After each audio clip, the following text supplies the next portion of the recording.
Welcome welcome welcome everybody. क्या हाल चाल है? और एसएफएम का पेपर भी हो गया। कैसा हुआ फिर पेपर?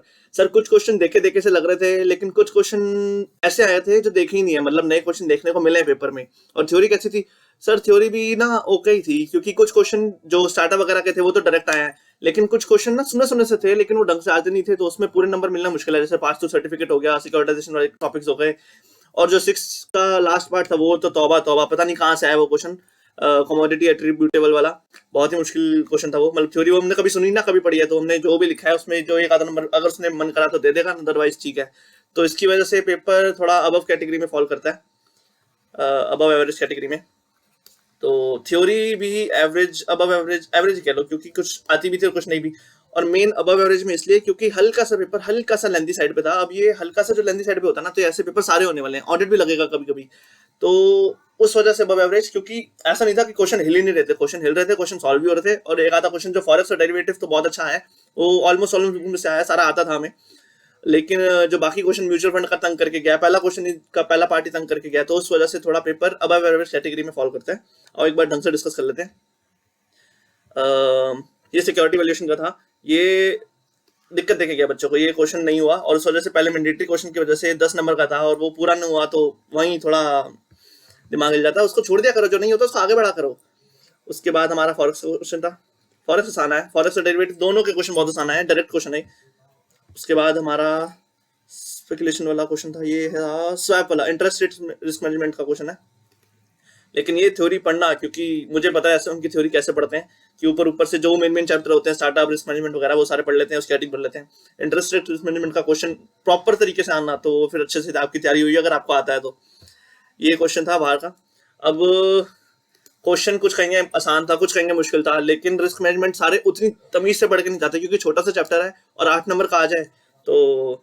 ऑल्दो इसमें कुछ ज्यादा था नहीं, फॉर्मूला ही लगना था, बट जिसने करा होगा रिस्क मैनेजमेंट उसको आता होगा। बट वही है कि मेजोरिटी ऑफ द जनता करके नहीं जाती, उस वजह से पेपर थोड़ा ऊपर नीचे होता रहा बीच बीच में। ये क्वेश्चन आसान था, सिक्योरिटी वैल्यूएशन का नहीं है ये क्वेश्चन है, हाँ सिक्योरिटी वैल्यूएशन का ही है, लेकिन ये कौन सा वाला है? ट्रांजिशन पीरियड वाला है। बहुत आसान क्वेश्चन है, डायरेक्ट क्वेश्चन है। Pass through certificate, pass through security वाला क्वेश्चन है, सिक्योरिटाइजेशन का। लिखने दो लाइनें थी दोनों के बारे में, दो लाइनें एज इन कि एक पैराग्राफ उसका एक पैराग्राफ इसका, लेकिन वही है कि इतना अंदर तक अगर आपको क्वेश्चन भी सीधा नहीं बोला हुआ, उनकी एक स्टेटमेंट रखी है, उसको एक्सप्लेन करना है, तो उसके कंटेक्स्ट में भी थोड़ा थोड़ा लिखना पड़ेगा। तो वही है, थ्योरी आती थी लेकिन प्रॉपर नहीं आती थी। अब सिर्फ जो डायरेक्ट थ्योरी आती थी वो स्टार्टअप की आती थी। ये है आपका इंटरेस्ट रेट रिस्क मैनेजमेंट का क्वेश्चन।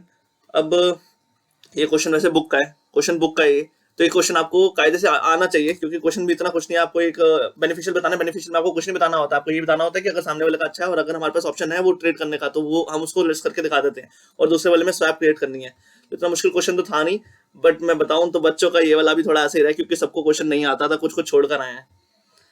और डेरिवेटिव का क्वेश्चन, कमोडिटी वाला क्वेश्चन था, क्वेश्चन आसान था। फॉरेक्स और डेरिवेटिव था जो आपको बिना देखे फटाफट हो रहा था। बाकी तो ऐसे लग रहा था हर क्वेश्चन में कि 2 पार्ट आते हैं 1 पार्ट नहीं आता, 2 पार्ट आते हैं 1 पार्ट नहीं आता, तो कौन सा क्वेश्चन शुरू करें, तो थोड़ा वही था। उसके बाद आपका बॉन्ड वाला क्वेश्चन था, सिक्योरिटी वैल्यूएशन का। अब ये क्वेश्चन में एक बात बताओ मेरे को, इसमें मार्केट प्राइस निकालनी है और वाईटीएम दे रखा है, तो मेरे को एक बात बताओ, मार्केट प्राइस वाला फॉर्मूला लगेगा या वाईटीएम वाला फॉर्मूला लगेगा? वो वाला I1 - T plus F - P upon N upon F plus P upon bye 2, ये वाला फॉर्मूले से करोगे या मार्केट प्राइस वाले फॉर्मूले से करोगे? बताना कमेंट सेक्शन में, बताओ कौन से वाले फॉर्मूले से करके आओगे। और दूसरा वाईटीएम दे रखा है अगेन, तो हमें इंट्रिंसिक वैल्यू निकालनी है और उसके बाद कंपेयर करना है कि हमें इन्वेस्ट करना है कि नहीं। उसके बाद अगेन फॉरेक्स का क्वेश्चन है। ऑल दो फॉरेक्स का क्वेश्चन आसान है, लेकिन ये वाले क्वेश्चन में फिर भी मिक्स रिव्यूज थे कि कुछ लोगों से हो गया और कुछ लोगों से नहीं हुआ, बट ये वाला क्वेश्चन भी आसान था, इतना मुश्किल था नहीं। स्टार्टअप पर्सनल फाइनेंसिंग का ये था पहला थ्योरी का क्वेश्चन, तो डायरेक्ट देखने को मिला, स्टार्टअप फाइनेंसिंग डायरेक्ट क्वेश्चन था। उसके बाद आपका म्यूचुअल फंड का ये वाला क्वेश्चन डिविडेंड बोनस मॉडल पे बेस्ड है। अब ये वाला क्वेश्चन तो हो गया लोगों से, ये वाले में रिवर्स जाना है, इनिशियल वैल्यू निकालनी है, लेकिन जो ये वाला क्वेश्चन है इसमें बहुत बच्चे अटके, बीटा निकला नहीं। ट्रेनर रेशियो से पहले आपको आरएफ निकालना था, आरएफ कह रहा हूँ आरई निकालना था, फिर उसके बेसिस पे आरएफ जाना था, फिर एसएमएल पे जाना था। तो ये क्वेश्चन में एसएमएल वाला कंसेप्चुअल क्वेश्चन था, ये सबसे नहीं हुआ, और ये क्वेश्चन मुश्किल भी था। मतलब वैसे जनरली देखा जाए तो पहले वाला म्यूचुअल फंड आसान है, दूसरे वाला म्यूचुअल फंड थोड़ा हैवी था, लोगों से नहीं हुआ ये वाला, तो म्यूचुअल फंड 16 नंबर का, वैसे जनरल हो गया, इसको जनरलाइज कर दो कि म्यूचुअल फंड 16 नंबर का आ जाता है आराम से। उसके बाद वेंचर कैपिटल, ये भी डायरेक्ट क्वेश्चन नहीं है वैसे स्टार्टअप का, सीधा सीधा वेंचर कैपिटल के बारे में लिखना शुरू कर देना आपने। उसके बाद मर्जर एंड एक्विजिशन आसान आया था, मर्जर एंड एक्विजिशन का क्वेश्चन है, डायरेक्ट क्वेश्चन है, कोई इतनी है तो नहीं है। बस वही है, जो पहला क्वेश्चन था बीच में म्यूचुअल फंड का क्वेश्चन और एक आधा बीच में क्वेश्चन अटक गया, वो आईआरएम का क्वेश्चन नहीं आता था, आरएम का क्वेश्चन नहीं आता था। तो जब आपको 4 क्वेश्चन ऐसे लगे कि आपको ढंग से नहीं आते हैं तो वो पेपर थोड़ा हैवी कैटेगरी में चला जाता है। उसके बाद वेट ऑफ द पोर्टफोलियो वाला क्वेश्चन था, इसमें हल्का सा माइनर सा मिस्टेक है, इतनी बड़ी कोई बात नहीं है कि ग्रेस मार्क्स मिलेंगे कुछ, मेरे को नहीं लगता, बट अगर मिलेंगे तो बहुत अच्छी बात है कि यहाँ पे बी और सी लिख दिया जबकि वाई और जी आना था। तो ये आपको क्वेश्चन पढ़ के ही समझ आ गया होगा कि सी पोर्टफोलियो है नहीं कोई, और एज सच कोई सिक्योरिटी की बात हो रही तो वाई जी, क्योंकि एक्स में आधा अमाउंट डाल दिया तो बाकी का अमाउंट कैसे बटेगा वो बताना था। तो और सबसे गंदा थ्योरी का क्वेश्चन, सबसे गंदा कमोडिटी एट्रीब्यूटेबल वाला, बहुत ही खराब क्वेश्चन, किसी को ये क्वेश्चन नहीं आता था। ये वाला तो म्यूचुअल फंड का क्वेश्चन है, बट ये वाला क्वेश्चन तो कमोडिटी वैसे डेरिवेटिव का क्वेश्चन है ये भी, बट ये थ्योरी किसी ने नहीं पढ़ी हुई है। मेरे को एक बच्चा नहीं मिला जिसको ये क्वेश्चन आता था, मतलब सबको 6th क्वेश्चन करना था क्योंकि पोर्टफोलियो का वेट निकालना था और वो वाले क्वेश्चन दोनों आते थे, लेकिन इस वाले थ्योरी का क्वेश्चन कोई ढंग से नहीं करके आया, किसी को भी इसका आंसर नहीं पता था। तो कोई बात नहीं, पेपर जैसा भी हुआ है अब इसको छोड़ के आगे बढ़ेंगे। ऑडिट में 2 छुट्टियां, तो आप उस हिसाब से देखो, अगर आपका ऑडिट ठीक ठाक है फर्स्ट क्लास, अगर आपको लगता है आप बाकी के 2 दिन में ऑडिट कवर कर लोगे तो आज आप सिर्फ लॉ पढ़ो और लॉ से शुरू करो और उसमें आप डायरेक्टर करो। डायरेक्टर में कौन सा चैप्टर, एक तो आपका चैप्टर 1 सेक्शन 149 to 172 वाला, और चैप्टर 3 जिसमें सिर्फ 8 सेक्शन है, 8 नहीं 10 सेक्शन है, 196 to 205 के है। तो आज वो डायरेक्टर निपटा दोगे तो लॉ में बड़ी हेल्प हो जाएगी। लेकिन अगर आपको लग रहा है आपकी ऑडिट ही हिली पड़ी है, आपको ऑडिट भी ढंग से नहीं आती है, तो गो फॉर ऑडिट, पहले ऑडिट का कोर्स खींचो और कल फिर देखना कि अगर आपका सब्सटेंशियल कोर्स खिंच गया है कल दोपहर तक तो आप थोड़ा देर के लिए लॉ उठा सकते हो। लेकिन अगर ऑडिट ठीक ठाक हो जाएगी, कल सुबह से ऑडिट करके आप परसों पेपर देने जा सकते हो, तो आज आप लॉ करो, मेरे लिए प्रेफरेबल लॉ रहेगा आज। तो डायरेक्टर के चैप्टर निपटाओ और कल सुबह फिर ऑडिट शुरू करेंगे। कैसे करेंगे, प्रोफेशनल एथिक्स फटाफट खत्म करेंगे और छोटे चैप्टर सीएफएस ऑडिट कमेटी खत्म कर देंगे, ऑटोमेटेड एनवायरनमेंट जो आ ही जाते हैं, 4 नंबर के आ ही जाते हैं।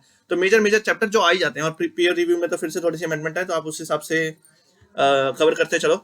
उसके बाद सेकंड हाफ में क्या करोगे, ऐसे 500 की सीरीज खत्म करेंगे और आज हम 500 के साथ साथ बैंकिंग और एनबीएफसी जरूर उठाएंगे। कार और कंपनी ऑडिट तो लिखा है मैंने, लेकिन ये आप आपकी प्रेफरेंस पे रख सकते हो। अगर आपको लगता है कार और कंपनी ऑडिट आप बाद में जल्दी खींच लोगे तो आप ऐसे 500 के बाद सीधा थोड़ा सा ब्रेक लेके, क्योंकि 500 की सीरीज बहुत सारी है तो बहुत सारे ऐसे हैं, तो थोड़ा सा ब्रेक लेके आप बैंकिंग और एनबीएफसी का करके जाओगे, क्योंकि बैंकिंग और एनबीएफसी जरूर आते हैं और सब्सटेंशियल नंबर के आते हैं, तो आपने छोड़ के नहीं जाना बैंकिंग एनबीएफसी। और जबकि 2 छुट्टियां हैं तो ऑडिट में कुछ भी नहीं छोड़ के जाएंगे हम। और लास्ट में जाते जाते एक बार पीएसयू खत्म कर लेंगे।